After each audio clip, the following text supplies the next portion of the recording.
anyways, getting back to what I'm on here for anyways, is the situation that's been breaking off on social media.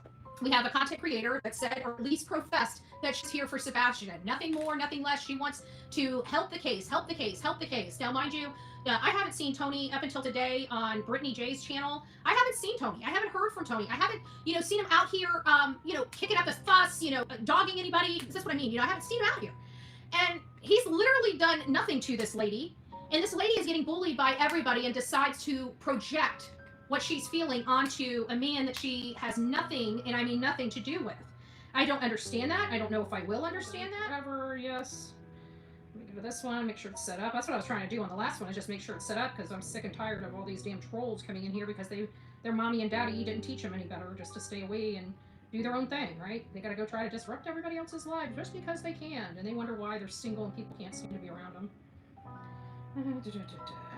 So, I'm not here for any other purpose than to find out why.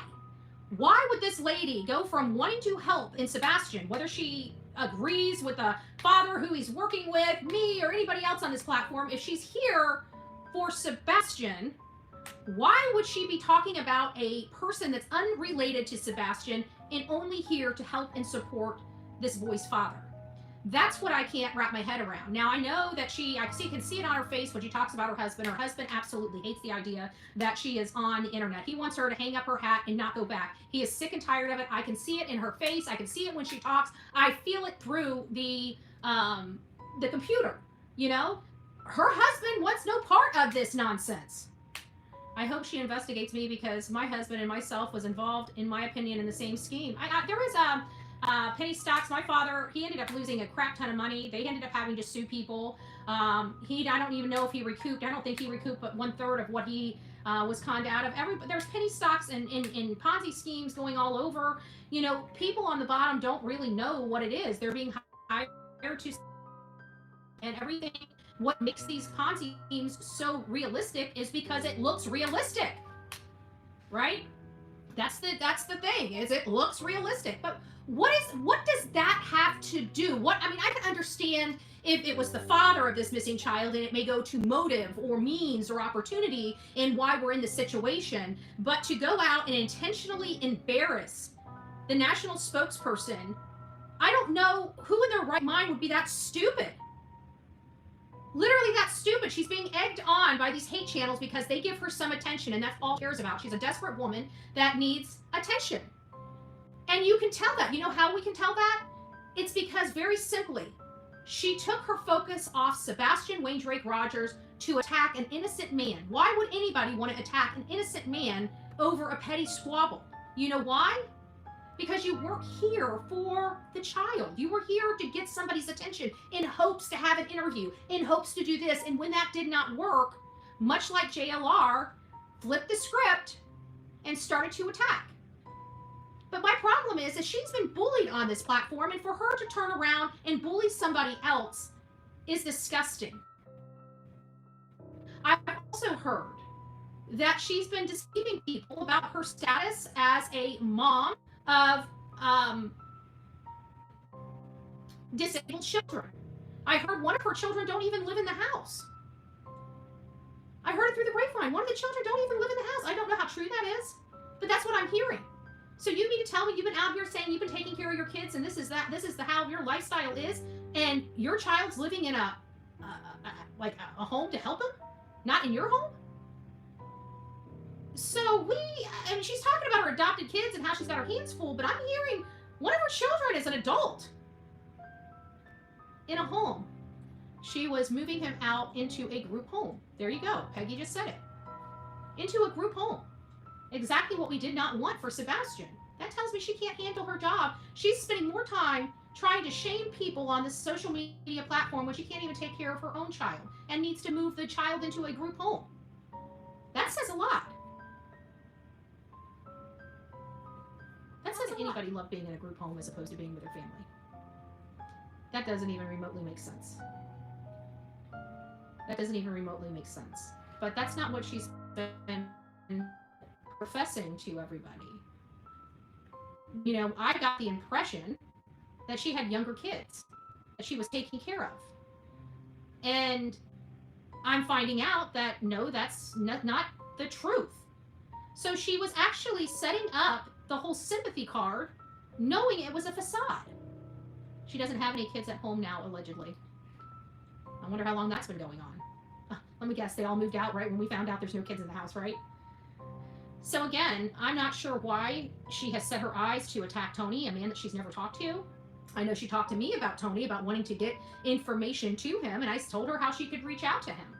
I don't know if she ever did, but again, that was the first and last conversation I was going to have with that lady, because she got me on the phone under false pretenses just to sit there and twist my ear for an hour talking about what I needed to do to tell Seth that he needs to hold Sumner County and make them go after them for the child abuse, and this is how you do it.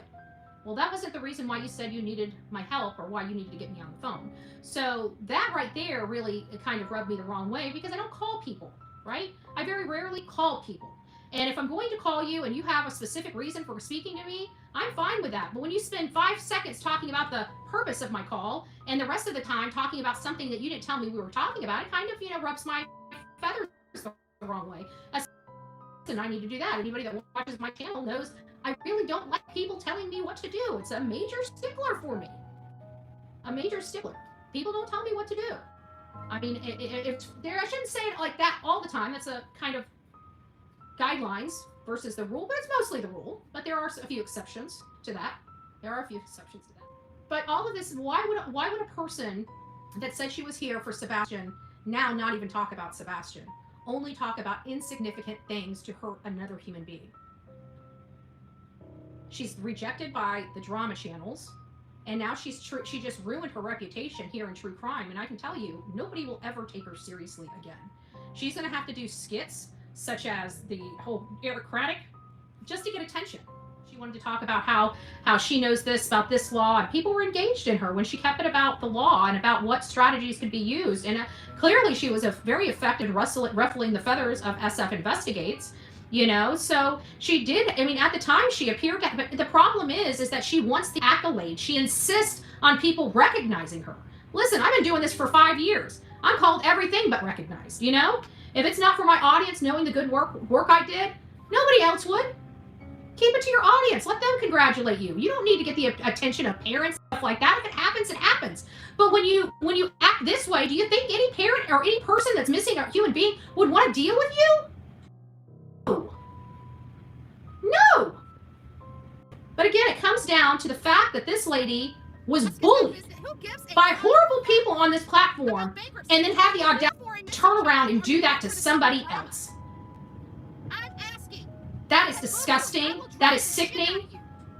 Especially somebody that didn't say boo. Like, if I'm going to do that, if I'm going to drag somebody, bet your ass they talked about me. Bet your ass that it's been public. I just don't go willy-nilly and just say, oh, I'm going to pick this person. Let me go drag that person. I'm not that kind of person. You don't get bullied and become the bully, especially when you got medically needy kids with autism, because you know what they went through. Shame on you. Shame on you. Shame on you. Shame on you. I hope she gets off. I hope this is starting to affect her marriage enough that her husband is now encouraging her to maybe give it a break. It sounds like she has some things she needs to work out in her, upstairs, because I don't think this lady's stable. I think she had the facade of stability, but when she realized she wasn't getting, there was a switch that flipped in this lady, and now you're on this crazy train with this woman. And at what expense? Tony's reputation again? It's like, the man doesn't do squat or anything to any particular person, but they always seem to want to go after him and pick on him and be nasty to him and be rude to him and drag him for what? How is this going to help bring Sebastian with Drake Rogers? You want to drag somebody? Drag Seth. At least he's a party to the damn case. Not that I want Seth dragged. Don't misunderstand what I'm saying. But you know what I'm saying? Like, at least Seth is a part of the case. Tony is not. What he has done in his life, where he's been, it doesn't flippin' matter. What does it matter? What does it matter? All I know is he has been there for Seth through thick and thin, through all the ups and downs. There's been many a times that man has driven back to Oklahoma, no sleep, just to turn around, to pick Seth up, to go follow a lead. I don't want to hear this lady sitting there and trashing Tony because she didn't get the attention she wants. The man's a good man, and I could care less if he had 100 bankruptcies or defrauded 1 million people. It still doesn't change the fact he's here helping, which is a hell of a lot more than I could say for the likes of this crazy ass lady. This lady, I'm telling you, there's something not right with her. Why all of a sudden did she go from Sebastian to Tony just like that? For what purpose? She wanted the money and the attention and the clicks and views of the hate channels. Because if she can just get those, she thinks she'll have it made. She has no idea the shadiness of those people. They will prop her up until they can whack the legs out from under her and watch her fall and crumple. And you know what? There's nothing I can say that she deserved it. Karma sucks. But you give crap to the world, you're going to get crap out of the world. And probably why she's so miserable in her marriage. And yes, she is a very miserable person. Her and her husband have a lot of disagreements. She's scared of ruffling his feathers. And you know how I know that? I've watched a few of her videos, and you can see it in her eyes. She doesn't want to bother her husband. That tells me a lot. That tells me a lot. And you know what? A woman that comes on here, out of everything I've been through, from the hate channels to literally trying to destroy my ever-loving life, going through, calling my pastors, calling my sister's job, showing up at my sister's apartment. This is all over the last 4 or 5 years. All this stuff these hate channels do to people. Illegal crap that they do to people that they think they're going to keep getting away with. Well, everybody's getting smarter and wiser and starting to record a lot more than they ever recorded. And this stuff is going to law enforcement. But, everything I've been through, including an arrest, you have never seen me break down or cry on this show unless it was tears for a victim. Ever. Ever, ever, ever, ever, ever. If you can't keep your crap together, you're too unstable for social media. When you're losing your stuff and you're crying, you have no place on this platform. You are too unstable to have a show. I mean, you can go ahead and cry, but I can tell you, you're becoming your own worst enemy. Your own worst enemy. You want people to feel sorry for you if you're on social media crying. I say we don't feel sorry for content creators that can't hold their shit together, especially when push comes to shove. Just saying. I've been through hell and back. You've never seen a tear fall down my cheek over the stuff I was ever. Doesn't mean things didn't go on behind the scenes, but I held my shit together in front of the scenes. And if this lady is too much of a basket case to even do that for her audience, she needs to reconsider her career. That's all I'm going to say. I'm done with this lady. I don't want to hear about this lady. Do not send me crap from this lady. She is no longer in existence on this platform in my world.